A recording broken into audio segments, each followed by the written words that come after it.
For lesson 5 of chapter 2, we're going to solve equations containing integers. So we're going to do addition and subtraction equations, then multiplication and division equations. For both of the equations, we're going to use the inverse property. And what that tells us is that the sum of a number and its opposite is 0. For example, if we have -4, if we add +4, that would give us an answer of 0.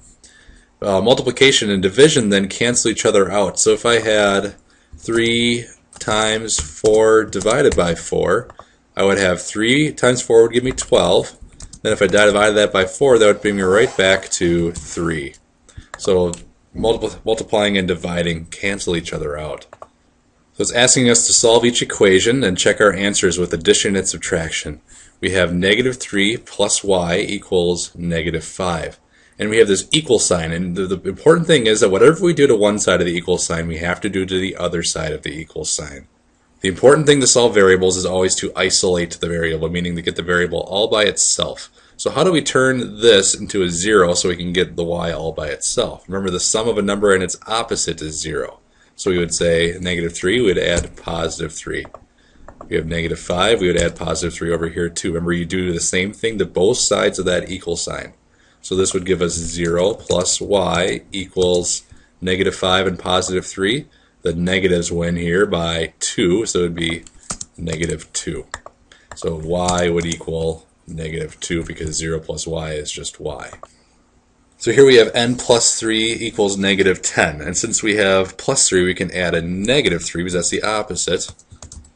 And then do that over here. So add a -3. So that would give us n plus 0, or just n, equaling what? -10 and -3. Here they're the same, so they're the same team. They're both negatives, so the answer will be negative. 10 plus 3 is 13, so n equals -13. We have x minus 8 equals -32.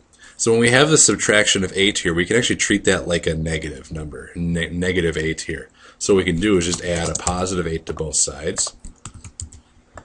And that would give us x minus 0 over here, just x. And what does x equal? X equals -32 plus 8. So we have a -32, a +8. Which ones wins? The negatives are bigger, right? By how much? 24, it looks like. So x would equal -24. Let's do multiplying and dividing ones then. We have solve each equation, check our answers. Remember, multiplication and division cancel each other out. Just like before, we want to isolate the variable. So we have a divided by 3 equals 9.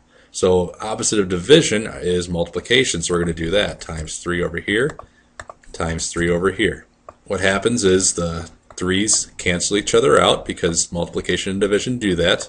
So we're left with a on the left, and then 9 times 3 on the right. That would give us 27. Here we have -120 divided by 6x. So what's the opposite of multiplying times 6? That would be dividing by 6. So let's divide by 6 here, divide by 6 here. And what that gives us is x on the right side. And on the left side, we're going to be having -120 divided by 6. And remember, we follow our rules. A negative and a positive, your answer is going to be negative. So 6 goes into 120 20 times. It would be a -20 for our answer then. Now a real-world application. A shoe manufacturer made a profit of $800 million. The amount is $200 million more than last year's profit. So what was last year's profit? So we're going to need to write an equation to solve this. So whenever I write an equation, I always start with an equal sign. It's very important for me to start with that equal sign because I know I'm comparing two things. We're comparing last year's profit and then to this year's profit. We know this year's profit. Last year's was 200 million less than that because this year's was 200 million more than that. So if we're going to say this year's was 800 million, I'm just going to do 800. That means that it would be last year's profit, P, plus 200 million. And then to solve it, this would be just like the equations we've been working on. We have plus 200 million. We'd have to do subtraction or add the opposite. Subtract 200 million from both sides.